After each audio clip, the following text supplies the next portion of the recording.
do inventário, mas agora o Paulo Pimenta está em Brasília para falar falando sobre a quebra dos sigilos de Bolsonaro. Vamos acompanhar, que é urgente. Filhos serão classificadas como reservadas e ficarão sob sigilo até o término do mandato em exercício ou do último mandato em caso de reeleição.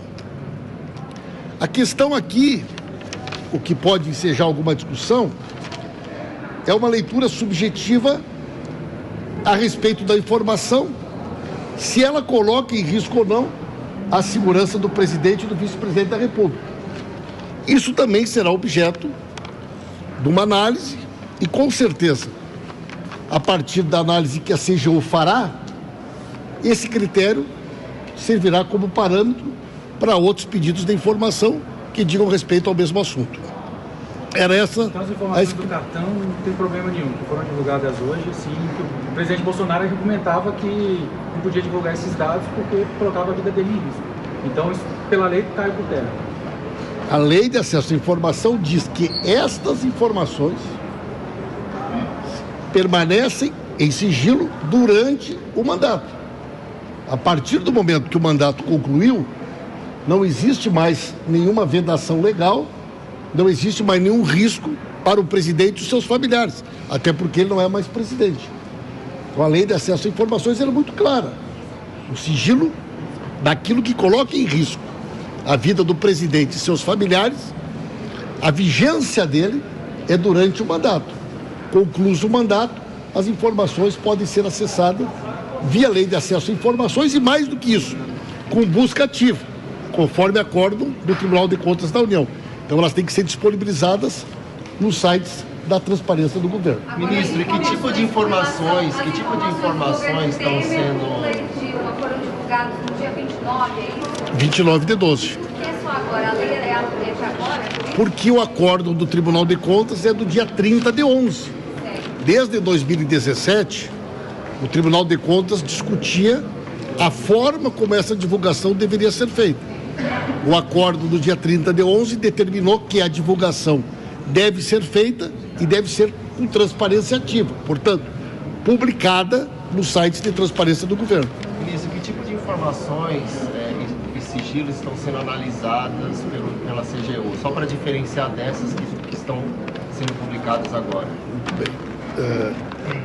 Na realidade, a Lei de Acesso a Informações, ela estabelece várias fases de recurso. No primeiro momento, ela é dirigida a qualquer órgão da administração pública.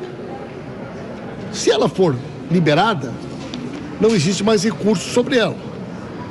Ela está automaticamente, não existe recurso contra a liberação. A partir do momento que ela foi liberada, o assunto está encerrado. Há um primeiro nível de recurso, que é dentro do próprio Ministério. Mantido, uma decisão contrária à informação, há um terceiro nível de recurso, que é a CGU. As informações que nós estamos colocando em análise desse decreto dizem respeito a decisões de negativa de informação que foram feitas na primeira instância, na segunda instância e na CGU. O total de documentos que de alguma maneira receberam sigilo durante o governo Bolsonaro fica em torno de 65 mil pedidos de informações. Desses, cerca de 2 mil estão em fase de recurso da CGU. Portanto, o que nós estamos analisando neste momento são esses 2 mil pedidos que foram negados em primeira instância, negados em segunda instância e que chegaram até a CGU.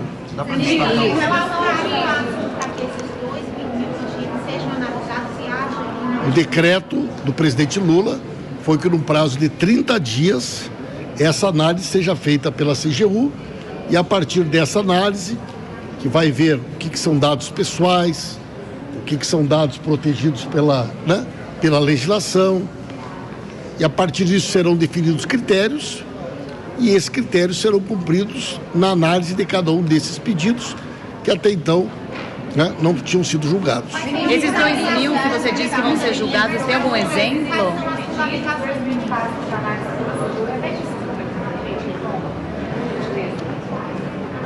Durante o governo Bolsonaro, em torno de 65 mil informações que foram solicitadas pela Lei de Acesso à Informação foram consideradas sigilosas, receberam alguma restrição para divulgação. Destas 65 mil, chegaram à fase de recurso da CGU cerca de 2 mil. Portanto, o decreto do presidente Lula diz respeito a essas 2 mil, que estão em análise na CGU. E o resto? O senhor poderia dar exemplo? Não houve recurso. Não houve recurso. Não houve recurso. Ministro, importante. Uma análise preliminar da planilha... Nós vimos aí o responsável pela SECOM falando da quebra dos sigilos decretados durante o governo Jair Bolsonaro. Uma coisa me chamou bastante atenção no final da fala. Além da fala em si, é claro, não seria necessário, né, se gastar tempo de um funcionário público, mas emitir uma nota, publicizar num site, porque o governo é para cuidar do governo atual. Mas já que ele está falando, ele deixou 2 pontos que me intrigam muito, Nogueira. O primeiro o sigilo vale para o mandato, depois do mandato cai. Para que ter sigilo, então? Porque é para cair a hora que o opositor entra, para o opositor, ao invés de governar, ficar fazendo, alimentando uma disputa eleitoral que já acabou? Né? Essa é a primeira pergunta. E a segunda questão ele falou, nós estamos analisando os dados que, segundo a legislação, são sensíveis, são privados, etc. e tal, mas os primeiros dados vazados ontem com relação às visitas à ex-primeira-dama Michele Bolsonaro são dados considerados pela Lei Geral de Proteção de Dados, a LGPD, como dados sensíveis no que toca à visita de um sacerdote. Você não pode ficar revelando, né, as visitas que uma pessoa, os encontros que uma pessoa tem com o seu sacerdote. Além de ser inconstitucional, é ilegal. A gente tem tanta lei que acaba não tendo lei e agora vem a SECOM dizendo que vai respeitar a lei, sendo que ontem a lei já não foi respeitada, tá?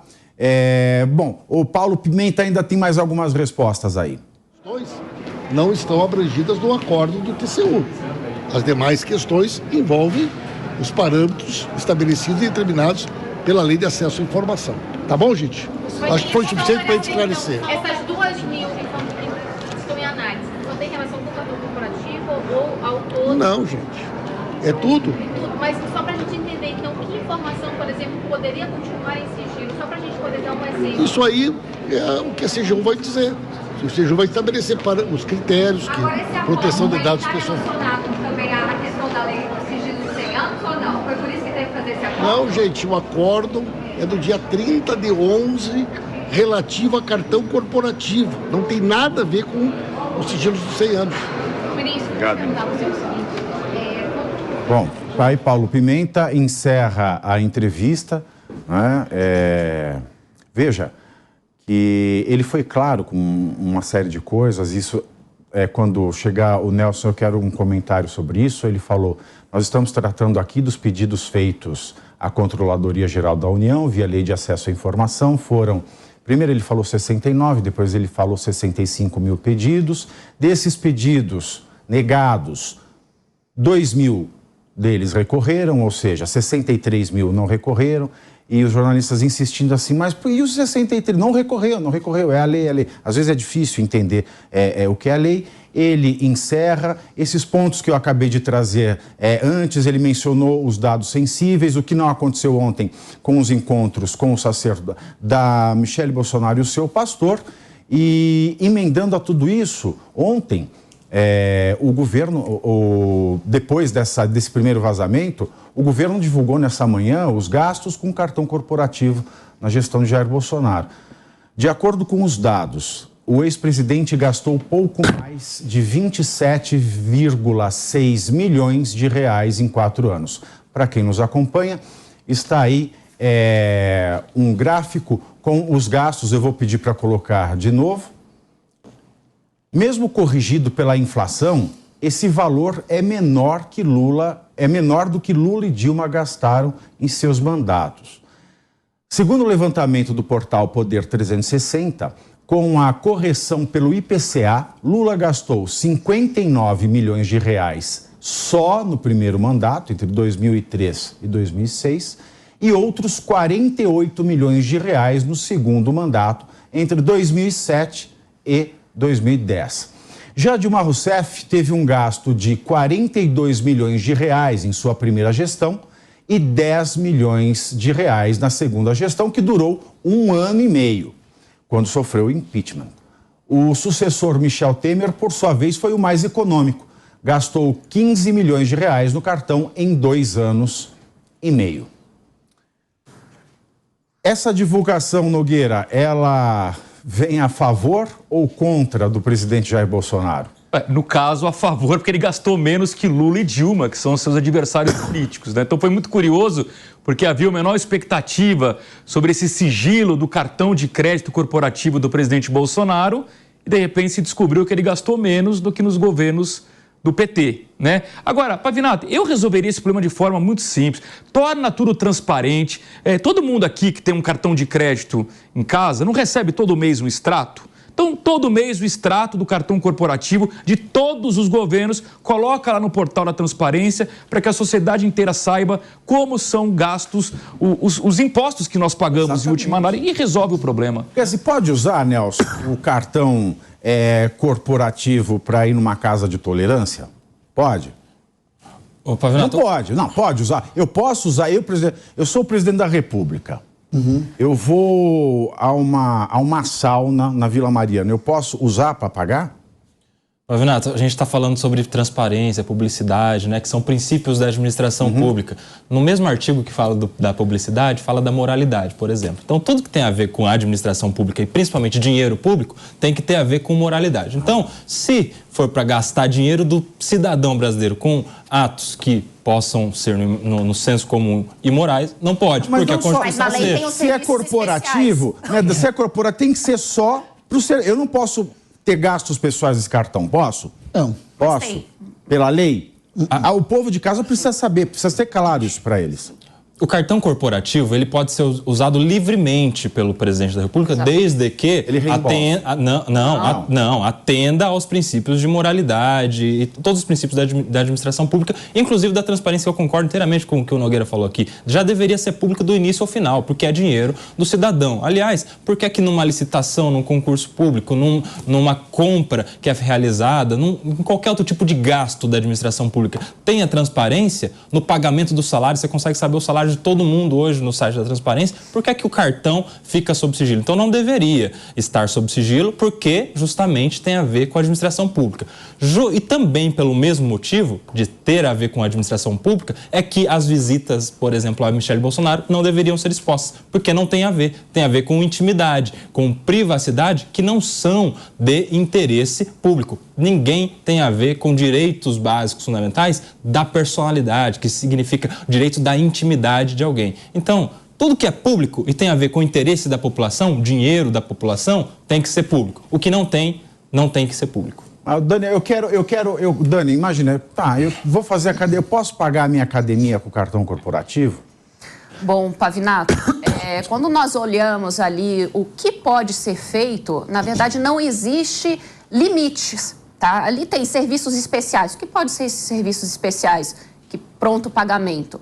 Bom, isso pode incluir qualquer coisa, na verdade, né? E eu concordo sim com o Luiz, que ele fala sobre a transparência, o Nelson também, mas eu acho que precisaria ir além essa questão para a gente conseguir resolver, porque gastos de milhões, tá? Sendo que quando a gente verifica, não é? O cartão corporativo, ele foi criado pelo Fernando Henrique Cardoso, tá? Ali nós não temos efetivamente um limite sobre o qual se deve ser respeitado.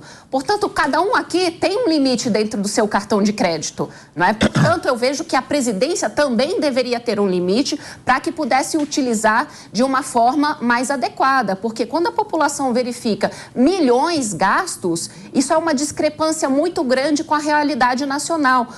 Portanto, eu vejo essa questão da transparência como prioridade, mais estabelecimento de limites e mais critérios também para o cartão corporativo presidencial. Mas olha, eu vou querer saber o seguinte. Se você que está na sua casa... eu tenho um sigilo às minhas ligações. Ninguém pode interferir na sua mensagem, o nudes que você manda para o outro. Ninguém precisa saber, né, da sua fé, das coisas que você faz, das suas crenças, das suas taras sexuais. Isso faz parte da sua vida privada. E você troca isso com quem você quer.